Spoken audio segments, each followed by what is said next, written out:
नमस्कार। आप देख रहे हैं वार्तिक टीवी और मैं हूं सुभाष शर्मा। इस वार्तिक टीवी के इस प्लेटफॉर्म के ऊपर हम कई तरह के प्रोग्राम्स लेकर आते हैं आपके समक्ष। न्यूज़ के हैं, करंट अफेयर्स के हैं, डिबेट है, एनालिसिस है, स्पिरिचुअल प्रोग्राम्स हैं। लेकिन आज हम एक बहुत ही विशिष्ट विषय के ऊपर बातचीत करना चाहते हैं और ये विशिष्ट विषय है आपकी सेहत से जुड़ा हुआ, आपके स्वास्थ्य से जुड़ा हुआ। और ये तब और ज़्यादा इम्पोर्टेंट हो जाता है और महत्वपूर्ण हो जाता है जबकि इस सेहत को चिरायु जैसी बनाने वाली औषधि किसी व्यक्ति ने खोज कर ली हो, ये सफलता मिल चुकी हो। बिल्कुल इसी तरफ जा रहे हैं हम आज। और आज हमारे साथ ऐसे ही एक विशिष्ट व्यक्ति हैं जिन्होंने एक ऐसी खोज की है जो आपके पूरे शरीर को रिजुनेट कर सकती है, आपकी कोशिकाओं को, मृत कोशिकाओं को वापस से जिंदा कर सकती है। और कोशिकाएं यदि वापस से जिंदा हो जाएं तो असाध्य से असाध्य बीमारी ठीक हो सकती है। कैंसर जैसी बीमारी जिसमें कोशिकाएं खत्म हो जाती हैं, सेल्स खत्म हो जाते हैं, सेल्स मैलाइंड हो जाते हैं, वो भी ठीक हो सकते हैं। और जब कोशिकाओं की सफाई हो जाती है और कोशिकाएं वापस से पुनर्जीवित हो जाती हैं तो व्यक्ति मरने का कोई सवाल नहीं, फिर व्यक्ति चिरायु हो जाता है। और चिरायु होने का मतलब हमारे भारतीय सनातनी परंपरा में, हमारे वांग्मय में 100 से 125 साल की उम्र चिरायु मानी जाती है। और वो व्यक्ति चिरायु होता है जो पूरी उम्र लेता है, अदरवाइज ऐसे में मौत होती है। फिर आजकल आप देखते हैं कोई 35 साल में खत्म हो गया, कोई 60 साल, 80 साल तक पहुंचते पहुंचते लोगों में जान बची नहीं रह जाती है। लेकिन ऐसी दवा बन चुकी है, ऐसी खोज हो चुकी है। कई बार कहते हैं कि व्यक्ति परिश्रम और मेहनत करता है, लगन के साथ काम करता है तो भाग्य भी साथ देता है। ऐसे ही सज्जन हैं आज हमारे साथ जिन्होंने लगन रखी, परिश्रम किया और भाग्य ने उनका साथ दिया। और उन्होंने पारद रस तंत्र विज्ञान जैसी जो हमारी पुरातन परंपरा से आया हुआ ज्ञान है उसको साध लिया, सिद्ध कर लिया। पिछले एपिसोड में इसी का एक एपिसोड हम पहले बना चुके हैं, आपके समक्ष ला चुके हैं। उसमें हमने इन सज्जन से बात की थी और इनसे पूछा था कि ये जो आपने पारद को साधा है, किस तरह से इसकी भस्म बनाई है, ये आपको कहाँ से मिला ज्ञान लिखा हुआ तो हमारे पुस्तकों में है, लेकिन उसको प्रैक्टिकल तरीके से करना बहुत मुश्किल काम है। पारद एक तरह का विष होता है और विष को दवा के रूप में बनाना, उसकी भस्म बनाना, ये बहुत टेढ़ा काम है। इसमें बड़े बड़े महारथी चूक जाते हैं। तो हमने पूछा था इनसे, उन्होंने बताया कि एक संत की कृपा से ये प्रसाद जो भगवान शिव से चलता आ रहा है ये उनको मिला।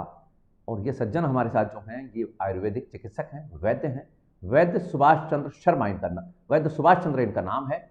और अब हम उनका स्वागत कर रहे हैं और उनसे जानेंगे कि पारद असल में है क्या, इसके गुण क्या हैं और आयुर्वेदिक इसका महत्व क्या है।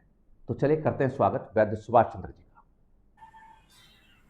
स्वागत है आपका। नमस्कार। आपको भी नमस्कार जी। तो आपने पारद रस तंत्र के ऊपर एक तो किताब लिखी है जिससे कि जनता को पता लगे कि ये जो हमारा खोया हुआ ज्ञान है ये वापस आ सके। इस किताब के बारे में हमने पिछली बार बातचीत भी की थी। एक बार दर्शकों को आप वो अपनी किताब दिखा दें जिससे कि जो दर्शक इसको लेना चाहते हैं, पढ़ना चाहते हैं। बहुत ही इंटरेस्टिंग इसमें सामग्री है, बहुत काम आने वाली सामग्री है। थोड़ा सा चेहरे के सामने ले आए, ऊपर करके, चेहरे के सामने, एकदम चेहरे के ऊपर। हाँ बिल्कुल, ये देख सकते हैं आप लोग। और इस बुक के जो प्रकाशक हैं वो हैं मोतीलाल बनारसीदास पब्लिशिंग हाउस। बहुत ही इंडिया का एक प्रेस्टिजियस पब्लिशिंग हाउस है जो पिछले करीब 120 सालों से भारतीय ज्ञान परंपरा की सेवा कर रहा है। उन्होंने उसी प्रेस्टिजियस हाउस ने ये पुस्तक वैद्य सुभाष चंद्र जी की प्रकाशित की है। तो अब आज हम पुस्तक के बारे में जाने से पहले ये प्रोग्राम अभी हम और सिलसिलेवार बनाएंगे क्योंकि ये ज्ञान बहुत महत्वपूर्ण ज्ञान है। लेकिन आज हम हमारे दर्शकों को ये समझाना चाहते हैं आपके हवाले से, आपके मार्फत, कि ये जो पारद है, पारा है, इसका हमारा आयुर्वेदिक इतिहास क्या है, हमारा पौराणिक और हमारा वांग्मय का ज्ञान परंपरा का इतिहास क्या है। सच में ये पारद को हमारे मनीषियों ने शिव का वीर्य माना है, यानी सृष्टि का बीज रूप में इसको देखा है। और मूलभूत के संयोग से पैदा होने वाली जो जैसे मूलभूत का संयोग यानी शिव पार्वती से माना जाता है, यानी सृष्टि की जो संरचना है वो मूलभूत से है। भूत यानी भूतों में पंचभूत आते हैं, मूल उनके पंचभूतों का कारण आता है, जिस कारण से पंचभूत पैदा हुए सृष्टि में। और उन पंचभूतों से जो जीव पैदा हुआ, इसलिए पारद एक जीव रूप धातु है। इसलिए से पारद को आयुर्वेद में रस कहते हैं, क्योंकि संपूर्ण प्रकृति रस के ही अंतर्भूत है। और इस कारण से पारद का जो महत्व है आयुर्वेद में, वह जीवन देह है, यानी जीवन देने के लिए, यानी जो जीवन देने की शक्ति रखता है, उस दृष्टि से इस पारद के महत्व को जाना गया। ठीक बात है।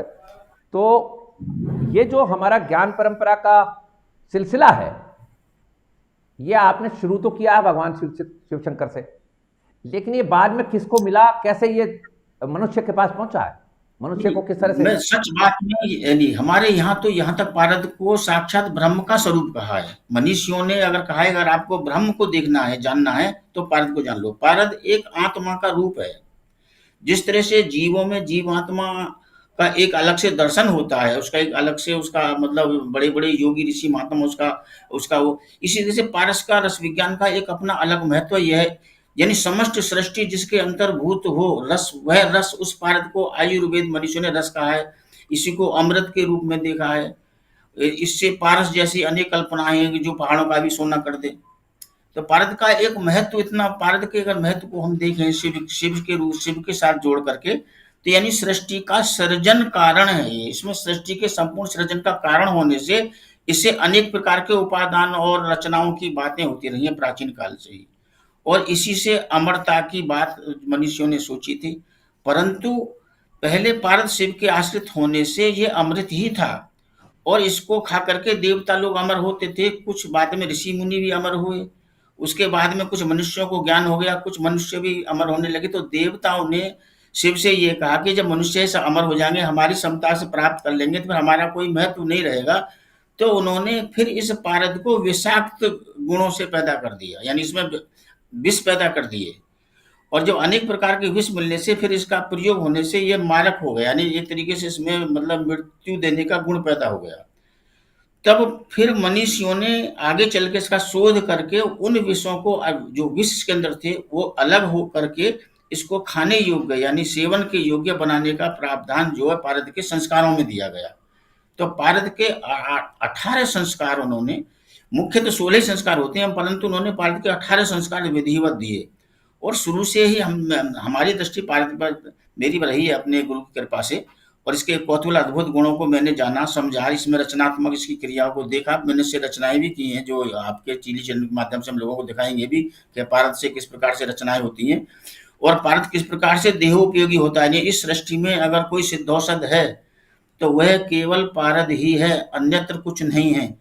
क्योंकि हमारे शरीर में जो जीव है, जो जो जो जो प्राण को धारण करता है, वो पारद की वो रसी ही तो है।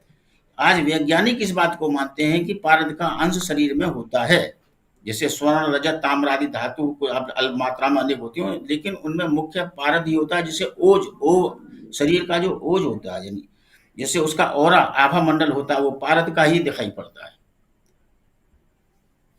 तो इसको और थोड़ा सा हम समझना ये चाहेंगे कि भगवान शिव से फिर चिकित्सक पद्धति में ये पारद जो है किस तरह से आया, हम थोड़ा सा ये समझना चाहेंगे। चिकित्सा, आयुर्वेदिक चिकित्सा में किस तरह से आया। ठीक है, बीज रूप में है, सृष्टि रूप में है, रस है, ब्रह्म रूप है, वहां तक ठीक है। और ये भी बात है कि आपने भी बताया कि विष मिल गया, लेकिन शिव परंपरा को आगे तक कौन लेकर आया, हमारी पौराणिक आख्यान से हम समझना चाहेंगे। शिव परंपरा में आगे जो सबसे पहले मानते हैं कि पारद का ज्ञान भगवान शिव ने पार्वती को दिया था, और पार्वती ने फिर अपने शिष्य नंदी वगैरह अपने सेवकों को दिया, और अपने दोनों पुत्रों को दिया, कार्तिकेय। इसी प्रकार से नाथ संप्रदाय में धीरे धीरे ये जो है कुल और अकुल अलग अलग प्रकार से जो संप्रदाय चली, धीरे धीरे आगे बढ़ी, उनमें यह पारदीय ज्ञान आगे बढ़ता गया। और इस पारदीय ज्ञान में एक बात सबसे मुख्य यही थी कि ये इसके अंदर एक अलौकिक शक्ति की एक, मतलब उन्होंने ये देखा कि मुमुक्षुओं ने कि ये पारद केवल जीवन ही नहीं देना वाला, पारद कोई नाम नहीं है। पारद तो केवल संसार के दुख रूपी कीचड़ से पार करने वाला होने से इसको पारद कहा गया। यानी ये पार करता है, मतलब भव सागर से जीवन मुक्त करता है मनुष्य को, अजर अमर बनाता है, इसलिए पारद कहा गया। पारद कोई विशेष शब्द नहीं, पारद को तो पारद शब्द यानी पार करने वाला होने से इसे पारद कहा। पारद बाद में जो ये पारद नाम जोड़ दिया गया, पारद असल में ये रस ही है।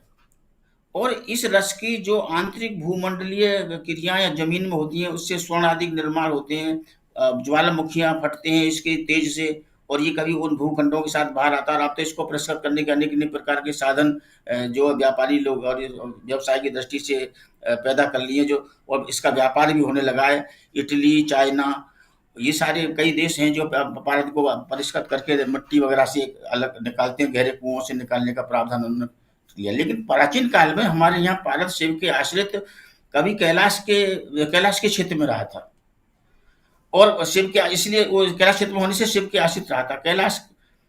कभी कैलाश के क्षेत्र में पारद रहा होगा, और वो जो पारद था वो सिद्ध पारद था, रस था, जिसके खाने से मनुष्य या कोई भी जीव अमर हो सकता था, और वो केवल शिव की कृपा पर निर्भर था। ठीक बात है। तो हाँ, यहाँ शिव कृपा पर। तो यहाँ से ये पद्धति चली और नाथ संप्रदाय तक ये पद्धति आई। अश्वनी कुमार का भी इसमें हवाला आता है क्या, हमारे जो हाँ चिकित्सक जी, हैं? पारद को रसायन में अश्विनी कुमारों ने भी पारद से रस बना करके एक कुंड बना करके उसमें च्यवन ऋषि को जो वृद्धावस्था से मुक्त किया था, वो पारद की एक रासायनिक क्रिया का एक कुंड बनाया था उन्होंने, जिसमें उसको स्नान करा करके, यानी उसमें भी तब वो निकल के, मतलब एक दिव्य पुरुष की एक दिव्यता उनके अंदर जो आई थी, वो उस कारण से। ऐसा नहीं उसमें कुछ जड़ी बूटियां नहीं, बाद में च्यवन ऋषि ने चौवन जड़, ऐसा नहीं।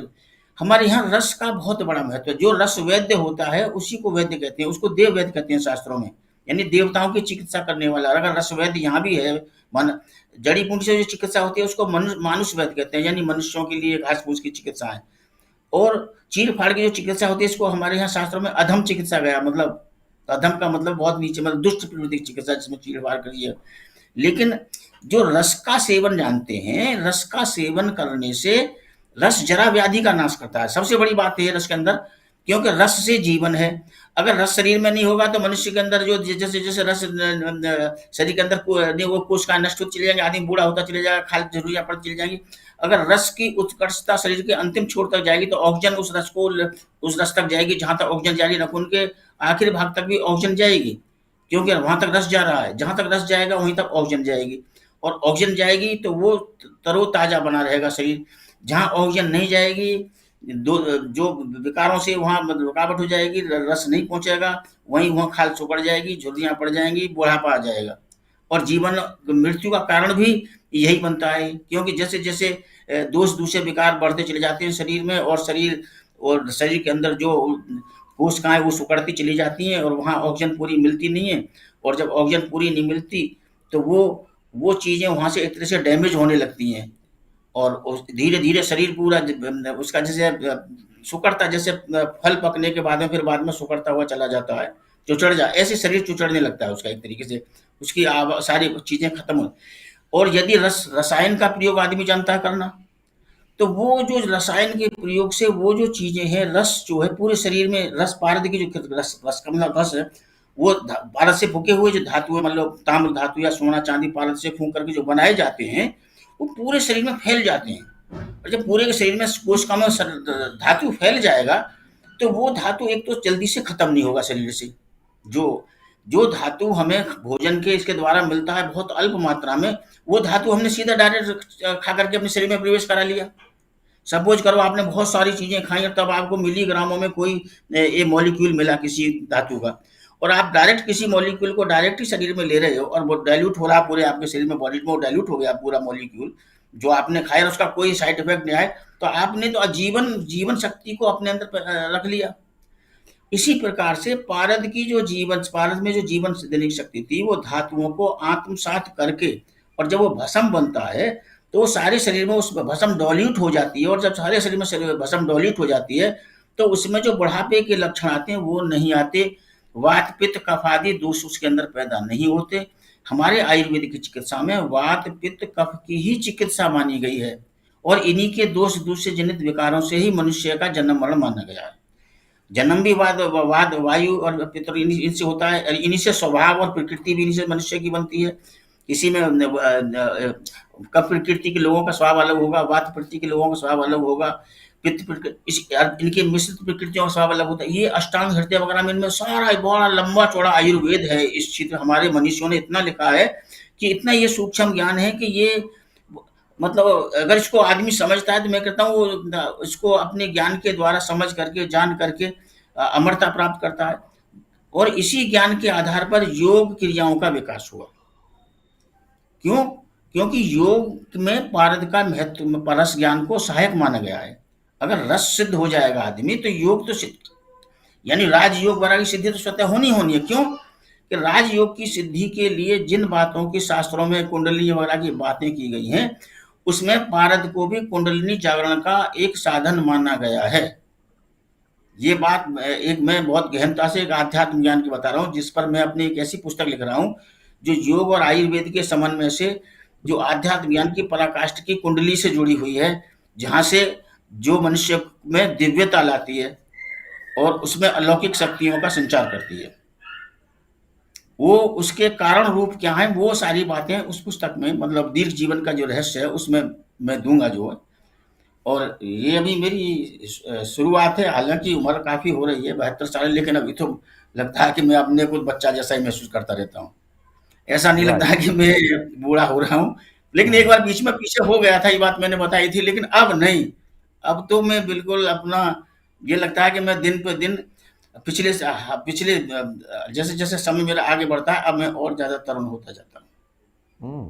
पीछे हो गया तो था, लेकिन अब मैं थोड़ा सा महसूस करता हूँ इस तरुणाई का कारण क्या है, ये तो हम जानेंगे आपसे। लेकिन इससे पहले आपने एक बात कही कि सिद्ध होना, यानी कि हमारे जो अष्टांग योग है उसमें इसका पारद का क्या महत्व, ये आपने अपनी पुस्तक में भी दिया है। पेज नंबर 18 के ऊपर मैं पढ़ रहा था, ज्ञानान मोक्ष सुरेशानि ज्ञानम पवन धारणात् तत्र देवीम स्थिरम पिंडम यत्र स्थैर्य रस प्रभु। ये जो आपने लिखा है, कहीं से कोट किया है मेरे ख्याल से। नहीं, मैं नहीं, ये सच बात है। ज्ञान से मोक्ष होता है और पवन धारण करने से ज्ञान होता है, और पवन को धारण रस से होता है। यानी अगर हमने रस सिद्ध कर लिया तो पवन को धारण करने की शक्ति हमारे अंदर पैदा हो जाएगी, और जब पवन धारण करने की शक्ति पैदा हो जाएगी तो ज्ञान हमें हो जाएगा। ज्ञान हो जाएगा तो हम ब्रह्म को जान जाएंगे। यानी ब्रह्म को जानने में रस के महत्व को बताया है कि रस का महत्व कितना है ब्रह्म को जानने के लिए। यानी पारद को जानना और ब्रह्म को जानना में एक ही, पारद आत्मा का ही एक दूसरा रूप है। पारद की तुलना कहीं कहीं पर मैंने मन के साथ भी की है, मनुष्यों से जो मनुष्यों ने की है। यानी मन और पारद में कोई विशेष अंतर नहीं है। अगर मैं रसोबद्ध हो, यानी रस को बांधना या मन को बांधना, रसोबद्ध होता किमोबद्ध होना किम न करोति च भूतले। अगर रस को बांध लिया जाए तो ऐसा इस भूतल पर क्या है कि जो वह मनुष्य नहीं कर सकता। यानी रस को, जिसने रस का सही बंधन कर लिया, जो जैसा मनुष्यों ने कहा है, इस संसार में ऐसा कुछ नहीं जिसे वह नहीं कर सकता, वह सब कुछ कर सकता है। तो कुल मिलाकर यह है कि पारद इतना महत्वपूर्ण है। आपके इस प्रस्तावना की बात यदि करें तो दैहिक, दैविक, भौतिक तीनों जगह पारद से आप व्यक्ति को मोक्ष तक ले जा सकते हैं, कहना का मतलब आप ये कह रहे हैं। नहीं, पारद के सेवन के बारे में भगवान शिव ने पार्वती को स्पष्ट कहा है कि हे पार्वती, 9 प्रकार के वक्ष्यमाण फल पारद की सिद्धि से मिलते हैं, जो कायिक, वाचिक, मानसिक 3 प्रकार के मनुष्य पाप करता रहता है। कायिक मतलब बोलचाल से पाप करता है, शरीर से, कायिक मतलब शरीर से चलते फिरते हो जाते हैं, वाचिक मन से, और मानसिक मन से भी आदमी पाप कर लेता है, किसी के बारे में न सुनो। और दैविक, दैहिक, भौतिक 3 प्रकार के ताप जो मनुष्य के अंदर होते हैं, ये भी मतलब एक स्वाभाविक मतलब के अंदर दैविक देवता, इस तरह दैहिक और भौतिक यानी भूतादि संताप होते हैं। और वात, पित्त, कफ, ये 9 प्रकार के दोष, पाप दोष या जो मनुष्य को मतलब मनुष्य के कर्म के साथ जुड़ते हैं, यह उनका भी नाश कर देता है हमारे यहाँ। और यहाँ तक लिखा है कि यदि मनुष्य के अंत समय पर मनुष्य के मुख में पारद यानी रस पड़ा हुआ हो तो उस मनुष्य को शिवत्व की प्राप्ति होती है। उसे यमदूत उसको चोटी से पकड़ खींच के नहीं ले जाते, उसके मतलब दुर्गति नहीं होती। क्योंकि उसके शरीर में पारद अंश होता है। तो पहले क्या था कि जो वैद्य राज लोग होते थे, थोड़ा सा स्वर्ण युक्त पारद की भस्म चटा देते थे लास्ट में, जब रोगी मरणासन की अवस्था में होता था कि चलो इसका मोक्ष हो जाए, उद्धार हो जाए, ये मोक्ष के लिए ये स्वर्ण। लेकिन अब कंपनियों ने स्वर्ण भस्म के नाम पर कुछ नहीं है। पहले वो ब्लेड अपने हाथ से बनाते थे, घूट पीट पीट के और सोने को के साथ आएंगे करके हम भस्म बना। उस पे आएंगे, हम्म, उस पे आएंगे। आपने जो फार्मूला है आपका और जो कंपनियां हम्म, करती हैं उसमें क्या डिफरेंस है, इस पर एक एपिसोड बनाएंगे। लेकिन हम्म, आज हमारा जो आपसे जानने का प्रयोजन है वो ये है कि इस पारद से अभी जो हमारा वांग्मय है उसमें भस्म के अलावा और क्या दवा बनती है परंपरागत रूप से। पारद की देखिए, उसमें क्या कहते हैं, उसमें जो चरक आदि जो मनीषी ससुर द्वारा होते हैं, उन्होंने पारद के महत्व को इसलिए समझा कि शरीर में फैलता है। उन्होंने कुछ काष्ठ आदि औषधियों के साथ में जो रोगनाशक गुण रखते हैं, उनका गुण बढ़ाने के लिए भी पारद से अनेक प्रकार के रस बनाए गए, उनमें काष्ठ आदि औषधियों का संग्रह करके। और तो वो एक संग्रहित संग्रह, वो शोध नहीं है, वो एक तरीके से संग्रह है। मतलब पारद का शुद्ध पारद कर लिया, ये पारद शुद्ध है और अब ये शरीर को किसके लिए, मतलब इसमें नाश नहीं कर, मतलब शरीर के लिए नुकसान, तो उसे करल बहुत सी जड़ी बूटियों के साथ में जो जिस रोग का नाश करने वाले उसके साथ में इस तरह से कुछ यौगिक क्रियाओं से अनेक प्रकार के रस कल्पनाएं हमारे यहाँ शास्त्रों में हैं। और बहुत रस कल्पनाएं हैं जो रोगों के हिसाब से हैं और बनाई जाती हैं और लोग बना करके उनको देते भी हैं। ठीक बात है। तो अब बात यह है कि आपने जो किया है, जो अनुसंधान किया है आपके गुरु जी के सानिध्य में, इस अनुसंधान से आपने जो भस्म तैयार की है इसके ऊपर हम एक एपिसोड पूरा करने वाले हैं नेक्स्ट एपिसोड नहीं, में। आज मैं आपको गुरुजी के बारे में कई बार पूछे, मैं आपको एक बात बता दूं अपने गुरुजी के बारे में। श्री श्री 1000 से बाबा विद्यानंद जी मेरे बहुत बड़े, कई पहाड़ों में महात्मा थे, इधर आ गए थे, सैकड़ों साल उम्र थी, मैं उनके सानिध्य में आया था और मैं भी थोड़ा सा था, तो उन्होंने फिर मुझे आयुर्वेद की तरफ ढकेला, क्योंकि वो आयुर्वेद के बहुत बड़े मनीषी थे, बड़े बड़े वैद्य उनके चरण वंदना करते थे। उसके बाद में फिर उन्होंने फिर मुझे रस के बारे में बताया कि अगर कोई दिव्यता है, कुछ है, तो ये है। और इसको भी जानने के लिए जड़ी बूटियों की आवश्यकता है, यानी बिना जड़ी बूटियों को जाने इसको भी सिद्ध नहीं किया जा सकता, क्योंकि जड़ी बूटियां इसमें बहुत ज्यादा इसको करने में सहायक में, इस जड़ी बूटियों की सहायता से ही हम रस ज्ञान, मतलब रस ज्ञान प्राप्त करते हैं। अगर जड़ी बूटियां ज्ञान नहीं है तो रस सिद्धि भी नहीं होती है। ये भी एक निश्चय बात जान लें, यानी ऐसा नहीं है कि बिना जड़ी बूटियों वैसे जाने राज नहीं, रस सिद्धि करने के लिए भी जड़ी बूटियों की बहुत ज्यादा आवश्यकता होती है, यानी जड़ी बूटियों का ही बहुत ज्यादा ज्ञान होना चाहिए। तो एक बार मैंने उनसे कहा थी मैं कैसे सिद्ध कर पाऊंगा, तो उन्होंने कहा कि मैं अश्विनी कुमारों से तेरे लिए एक अनुष्ठान कर देता हूँ। तो मैं हंसने लगा। उन्होंने वाकई मुझे एकांत बना के एक मेरे लिए अनुष्ठान किया और अश्विनी कुमारों को कहा कि मैंने बुला लिया है और मेरा आशीर्वाद हो गया है कि अश्विनी कुमार का तेरे लिए आशीर्वाद हो गया। मैंने क्या आशीर्वाद हो गया? बोला एक दिन तेरे नाम से रस पुस्तकें वगैरह लिखी जाएंगी और तू एक बहुत बड़ा वैद्य जाना जाएगा। अरे मैंने की बाबा हमें कौन जाने। तो बोले मैं कह रहा हूँ, लेकिन आज मैं देखता हूँ कि मेरे हाथ की लिखी हुई रसायन जो मोतीलाल नारायण जसवंत छापे, और आज और कई बड़े प्रकाशक मेरे पीछे हैं कि मैं किताबें लिखूं। तो आज मुझे उस बाबा बाबा की वो बातें याद आ रही हैं कि उन्होंने क्या ऐसा भविष्य देख लिया था कि ये आदमी एक दिन वैदिक ज्ञान का मतलब विकास करेगा, आयुर्वेद को एक आगे बहुत ऊंची ऊंचाई पर ले जाएगा और नए नए कुछ और भी ऐसे आविष्कार करेगा जो अभूतपूर्व होंगे।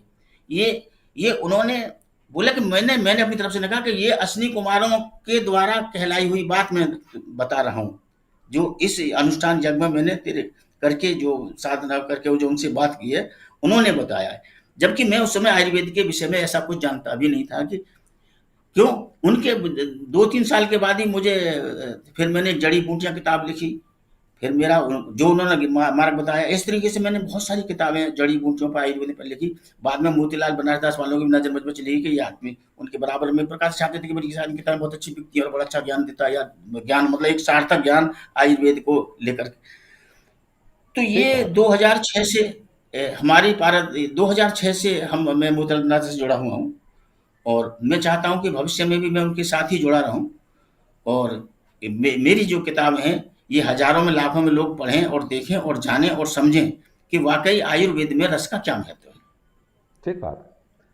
तो अब प्रोग्राम को कंक्लूड कर रहे हैं और नेक्स्ट एपिसोड हम व्यूअर्स के लिए लेकर आएंगे, जिसमें वैद्य सुभाष चंद्र जी ने जो नुस्खा गुरुजी ने इनके ने दिया है, नुस्खा क्या है और उसके बनाने के तरीके क्या हैं वो भी हम डिटेल में जानेंगे।